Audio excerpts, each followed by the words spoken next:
Bonsoir, bienvenue sur cette chaîne. Ici, on parle de Jésus, le chemin, la vérité et la vie. J'ai officiellement, et je pense que je le dis à toutes les vidéos, décidé d'essayer de comprendre ce que le Seigneur veut faire au travers de moi, à travers cette chaîne, et juste obéir.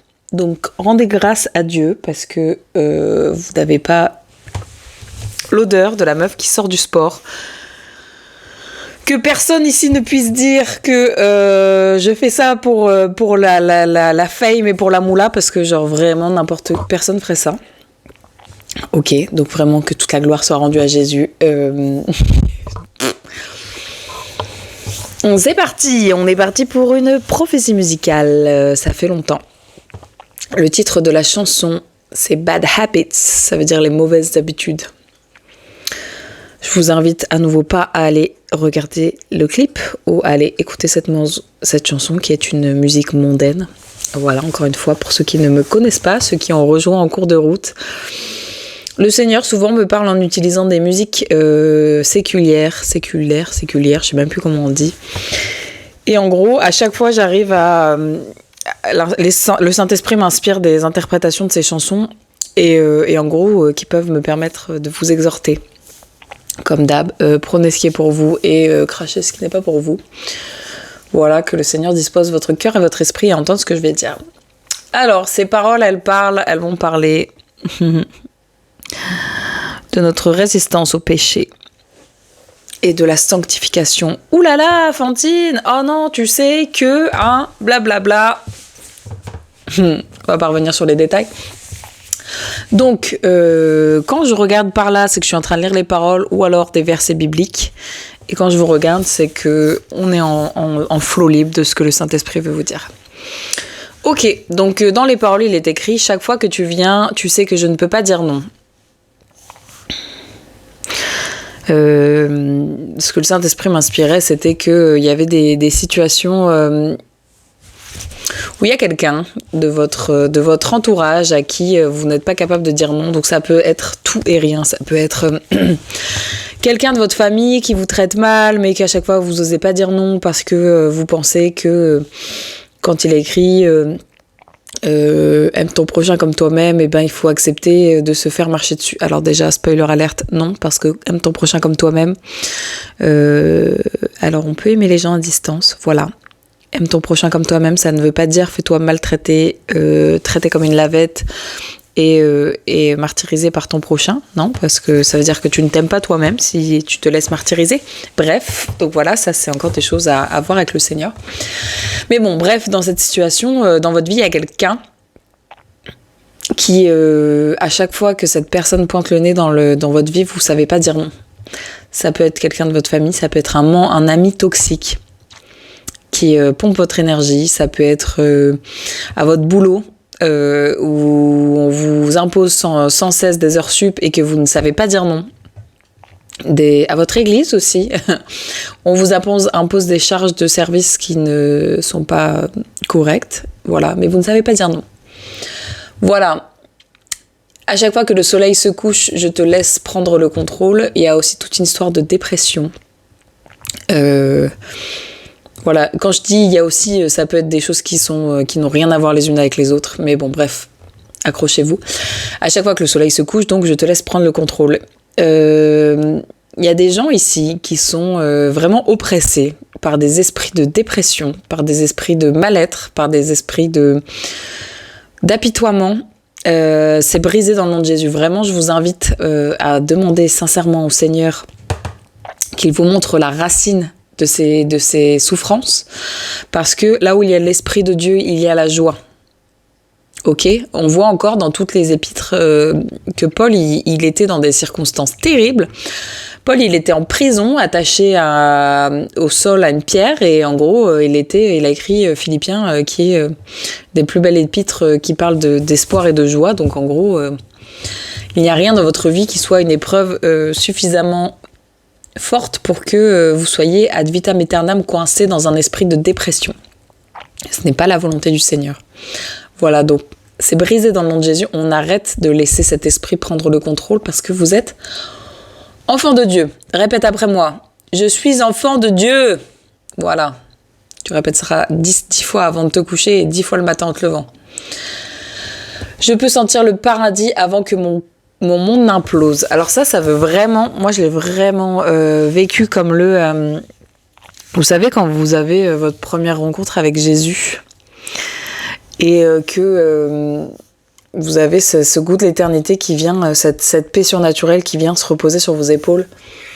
Et vous avez vraiment cet arrière-goût du paradis qui est la repentance et la relation avec le Seigneur.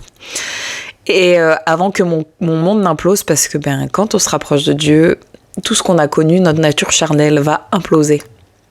C'est-à-dire, on va pas se mentir, que quiconque ait fait une rencontre personnelle avec Jésus-Christ, soit passé par les eaux du baptême et me dise « Moi, ça n'a rien changé à ma vie, à mon comportement, vraiment, c'est un menteur. » Ou alors, il n'a pas fait sa rencontre avec Jésus-Christ. Vraiment.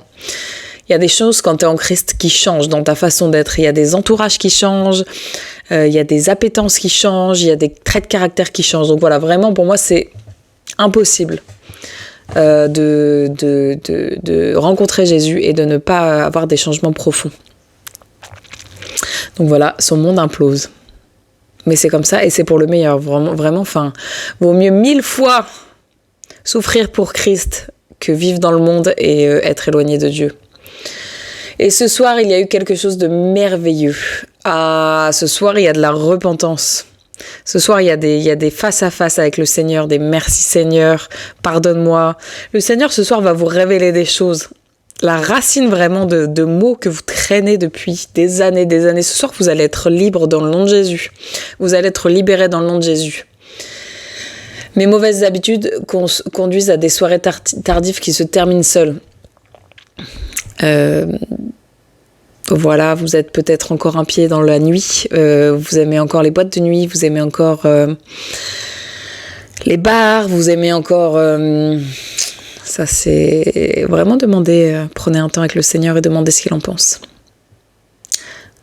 Nous sommes des enfants de la lumière, nous sommes la lumière du monde. Notre place n'est pas dans les ténèbres.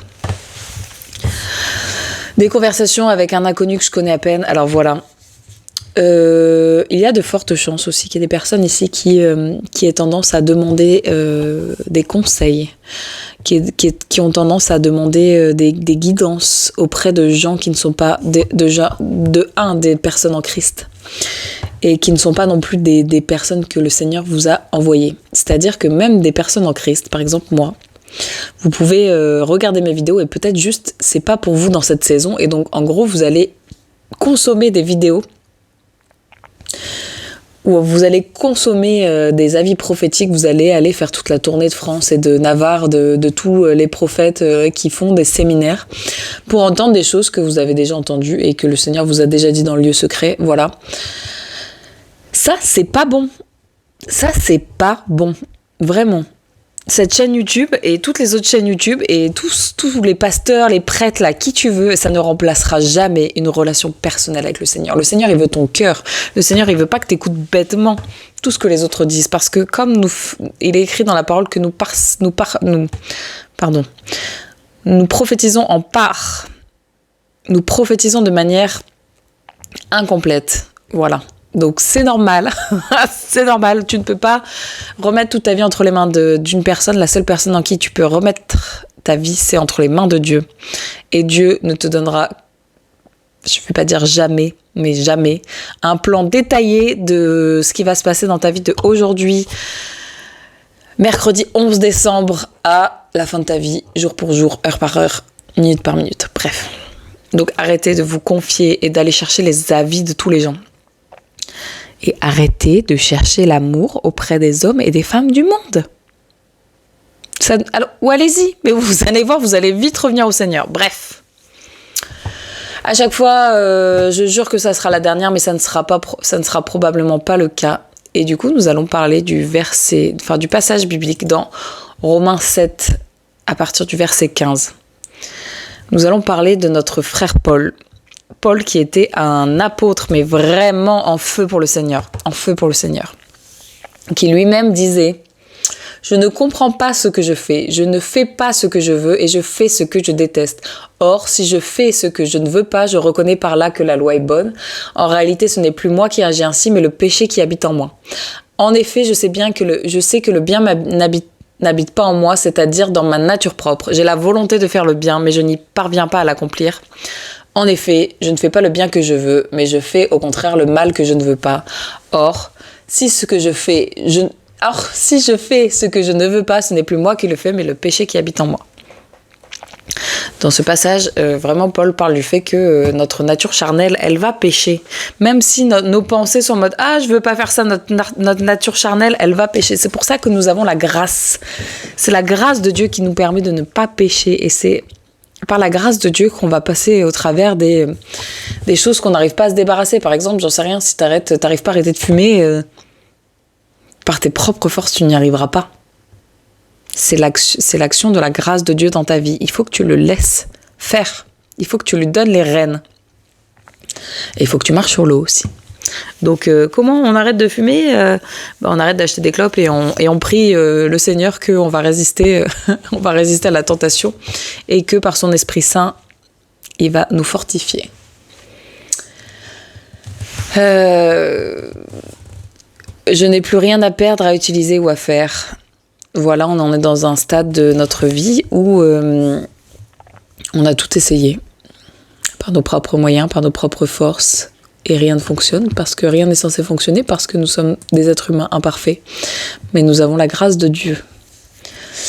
Mes mauvaises habitudes me font regarder dans le vide avec de grands yeux. Des fois, face au péché qu'on a conscientisé et qu'on regarde, on est blasé parce que, encore une fois, on n'arrive pas à s'en sortir. Mais je répète, sans l'amour de Dieu, sans la grâce de Dieu, on ne peut pas se sortir du péché. C'est l'Esprit Saint en nous qui nous sanctifie. Et je sais que je perds le contrôle des choses que je dis. Ah ! Ça ! Il y a beaucoup de gens ici qui bloquent leur flot prophétique. C'est-à-dire que le Seigneur vous a donné des dons prophétiques et vous le bloquez à cause des « qu'en dira-t-on », à cause des « ça me paraît bizarre », à cause des ceci, à cause de cela.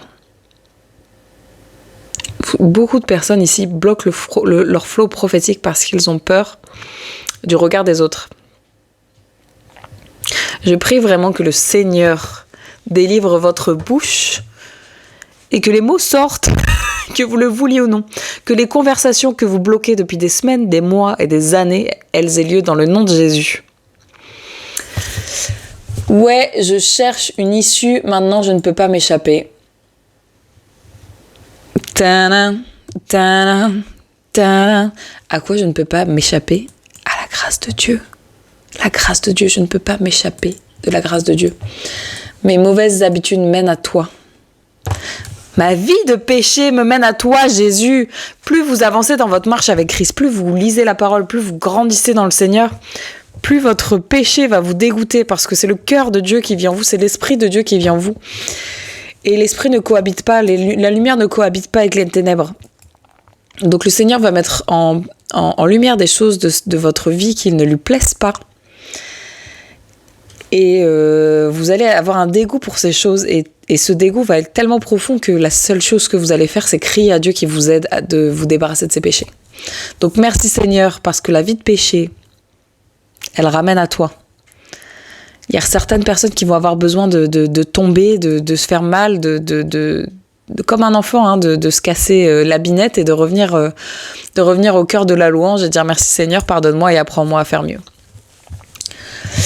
Chaque intention pure se termine quand les bons moments commencent. Ah, il y a des gens aussi. Vous savez, attendez, je vais chercher ce verset qui dit... Ta-na-ta-ta.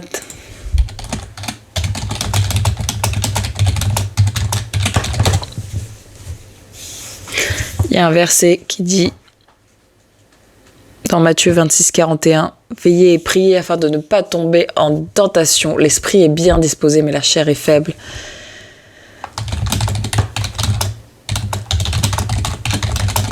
Et aussi, il est écrit, c'est pas ce verset-là que je cherchais, mais il est écrit dans 2 Timothée 2, 22. « Fuis les passions de la jeunesse, recherche la justice, l'amour, la foi, la paix avec ceux qui invoquent le Seigneur d'un cœur pur. » Encore une fois, attention à l'entourage. Attention à l'entourage. Et c'était pas le verset que je voulais sortir, mais il y a un verset qui dit...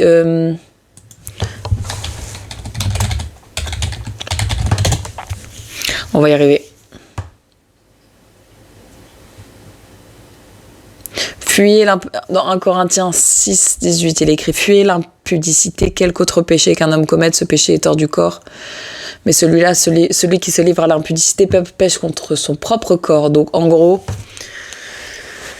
il y en a parmi vous, garçons, filles, je mets tout le monde dans le même sac, qui vraiment se pensent arriver. Ouais, moi je suis assis, l'impudicité, pas un problème. Que celui qui est debout ne prenne garde à ne pas tomber. Ne vous mettez pas dans des situations où vous allez provoquer le péché. Fuyez, en fait, il est écrit, fuyez. Si vous avez besoin de chaperons, prenez des chaperons, mais tentez pas le diable, en fait. Je tombe surtout pour atteindre l'étincelle de la première fois. Bon. Plusieurs choses.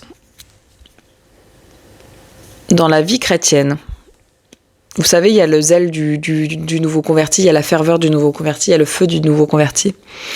Et plus on avance, plus ce feu se transforme. Et il y a beaucoup de gens qui le perdent. C'est le moment où c'est dangereux, parce que quand on a perdu le feu du zèle du début, on a tendance à aller le chercher dans des endroits. On a tendance à aller le chercher dans des assemblées où il est écrit « Ah oui, c'est génial, ici venez, on fait des miracles. » Pardon. Des dons de prophétie, des machins. Ouais, donne-moi 200 €, je te prophétise sur ta vie. Ça, c'est pas bon. Ok ? Donc faites très attention. Très, très, très attention. Et testez les esprits. Et il y a aussi le fait que dans le monde... Quand on a cette dopamine-là qu'on trouve dans la musique, qu'on trouve dans la fête, qu'on trouve ensuite dans la drogue, qu'on trouve dans le sexe, voilà, on essaye toujours plus loin. Parce que cette petite étincelle, elle s'amenuise avec le temps. Donc voilà, faites attention. Tout a commencé sous les néons et puis tout est devenu sombre. Il faut qu'on parle d'un truc, la marche en Christ. Si comme moi, vous avez commencé votre marche en Christ dans l'église évangélique, comme moi, vous allez certainement traverser ce moment où vous allez avoir besoin de prendre un peu de distance, d'arrêter de consommer de la louange, plus, faisceau lumineux dans ta tête, ambiance boîte de nuit, mais pas boîte de nuit, tu vois. Et vous allez avoir besoin de prendre un temps en tête à tête avec le Seigneur pour vraiment faire connaissance et réapprendre à entendre sa voix. Donc encore une fois, notre foi, notre amour, notre zèle, il se trouve en Christ. Il se trouve pas dans un pasteur, il se trouve pas dans une assemblée, il se trouve pas dans un groupe de maison, il se trouve pas dans une amitié, il se trouve pas dans un mariage. En Christ seul. En Christ seul. C'est lui le chemin, la vérité et la vie.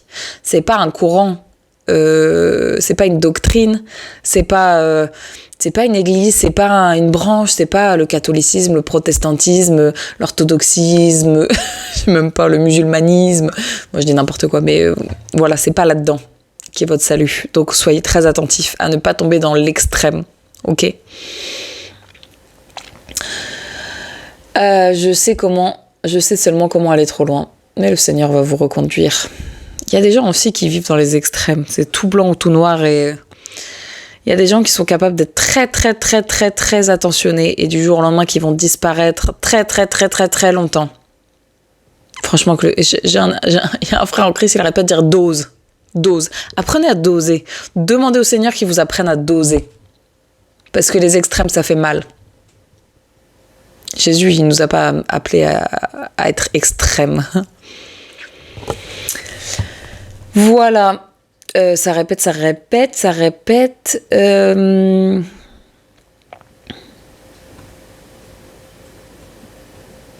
J'aime bien je cherchais une issue, maintenant je ne peux pas m'échapper parce que la grâce de Dieu est sur vos vies. Et ça me fait trop rire parce que je vois les gens qui m'entourent, qui sont en train de monter dans leur onction parce qu'ils Le Seigneur, il est en train de faire des choses dans la vie des gens autour de moi. C'est trop une grâce. Bref, je prie que le Seigneur vous bénisse. Et j'ai une autre prophétie musicale, mais je vous aime, mais je la sortirai pas ce soir. Jésus vous aime, mais